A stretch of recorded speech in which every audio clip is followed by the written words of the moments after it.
देखणी कमान, मनात भरणारी इमारत आणि ऐसपैस जागा पाहता क्षणी कोणालाही वाटेल की हे एक मंगल कार्यालय आहे. मात्र थोडंसं थांबा. 1000 रुपये, 1000, 1025, 900 रुपया, 905, 910, 910. नावाप्रमाणेच परफेक्ट असलेलं नाशिकमधील हे खासगी मार्केट शेतकरी आणि व्यापाऱ्यांच्या पसंतीस उतरलंय. सर्वात महत्त्वाचं म्हणजे इथं शेतकऱ्यांकडून अडत स्वीकारली जात नाही. आज कमीत कमी माझा 1.5 लाख रुपयाचा माल आहे.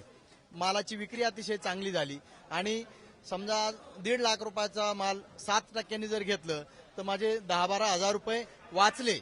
10-12 हजार रुपये वाचल्यामुळे शेतकऱ्यांना याचा मोठा फायदा झाला. आणि ही हा जो निर्णय झालेला आहे, हा निर्णय संपूर्ण महाराष्ट्रभर जर राबवला तर शेतकऱ्यांचा याच्यातून निश्चितच फायदा होईल. पैशाची पण काही अडचण नाही, पट्टी लगेच रोख मिळते आणि पेमेंट पण लगेच रोख मिळतं. याबद्दल माझी काहीच तक्रार नाही. कधी परत जातो नाही, कधीच नाही. मला कधीच आठवलं नाही. हे पूर्ण शेड जवळपास 200 गाळे आहे तिथे. एक दिवस मी माल घेऊन आलो दुपारी 2 वाजता आणि 4 वाजेपर्यंत मी माझ्या घरी पोहोचलो होतो. बापू पिंगळेंनी सुरू केलेल्या खासगी मार्केटमध्ये गेल्या 2 वर्षापासून शेतकरी आणि व्यापाऱ्यांना उत्तमोत्तम सोयी सुविधा मिळतात. मार्केटमध्ये पाऊल ठेवताच परिसरातील टापटीपणा नजरेत भरतो. वाहनं पार्क करायला इथं भली मोठी जागाही आहे. तसंच ठिकठिकाणी बसवण्यात आलेल्या सीसीटीव्हीमुळे शेतकरी आणि व्यापाऱ्यांच्या मालाला सुरक्षेची हमी मिळते. कोई एक कार्टून चोरी नहीं होता.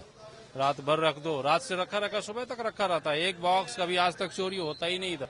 वहाँ तो पैकिंग चालू है, उसी में से 5 निकालो. थोड़ा सा इधर गए कि 5 कार्टून गायब, 10 कार्टून गायब. वो समय ही नहीं लगता, खाली इधर मुड़ी करो इधर गायब.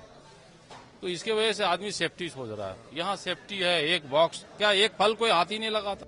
कृषी उत्पन्न बाजार समित्यात होणारं राजकारण आणि अर्थकारण लपून राहिलेलं नाही. त्यामुळे राज्यातलं हे पहिलं खासगी मार्केट बंद पाडण्यासाठी स्थानिक अडते, दलाल आणि राजकारण्यांचा पडद्याआडून प्रयत्न सुरू आहे. ह्या मार्केटचे बापूशेठ पिंगळे यांनी मोठा डेअरिंग करून हे उभं केलं आणि आम्ही त्यांना पूर्ण सपोर्ट केला.